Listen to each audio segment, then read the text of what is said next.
Dans cette vidéo, nous allons voir comment paramétrer les informations de l'entreprise dans Dolibar. Dans un premier temps, je vais donc me connecter à mon instance Dolibar en tant qu'administrateur. Une fois que je suis connecté, comme il s'agit de la première connexion à cette instance, j'ai à paramétrer les informations de la société et les différents modules et applications.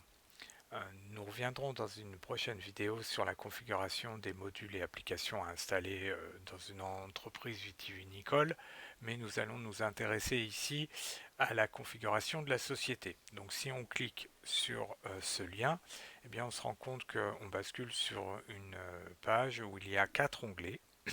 Ces 4 onglets sont société, réseaux sociaux, heures d'ouverture et comptable. Alors ils ne sont pas tous obligatoires à compléter en fonction des spécificités de chaque entreprise, mais je vais en détailler ici les grandes lignes.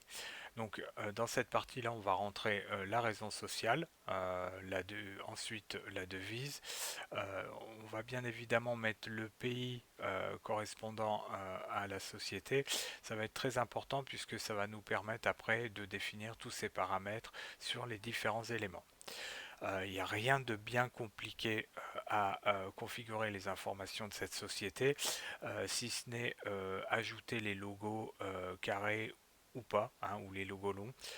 Donc on se retrouve comme quand on veut téléverser un fichier dans n'importe quelle application web. Donc il suffira de cliquer sur parcourir. Et une petite astuce concernant Dolibar, à chaque fois qu'il y a un petit i ici, on vous donne des informations succinctes sur le type de fichier qui est attendu.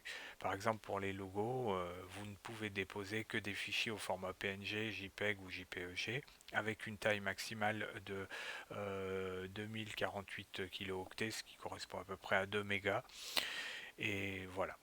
Alors, une fois que cette partie là sera complétée, eh bien, vous pourrez cliquer sur le bouton enregistrer, bien évidemment pour sauvegarder les informations.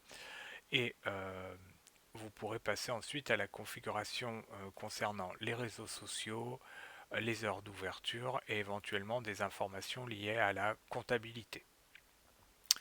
Vous pouvez retrouver toutes ces informations après une fois que vous les avez enregistrées puisque vous avez une instance web qui tourne.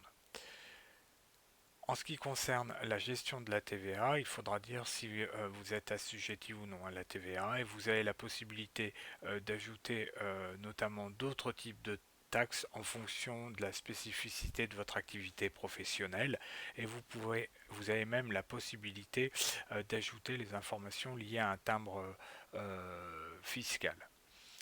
Donc n'hésitez pas à vous rapprocher de vos comptables lorsque vous voulez paramétrer ces éléments-là.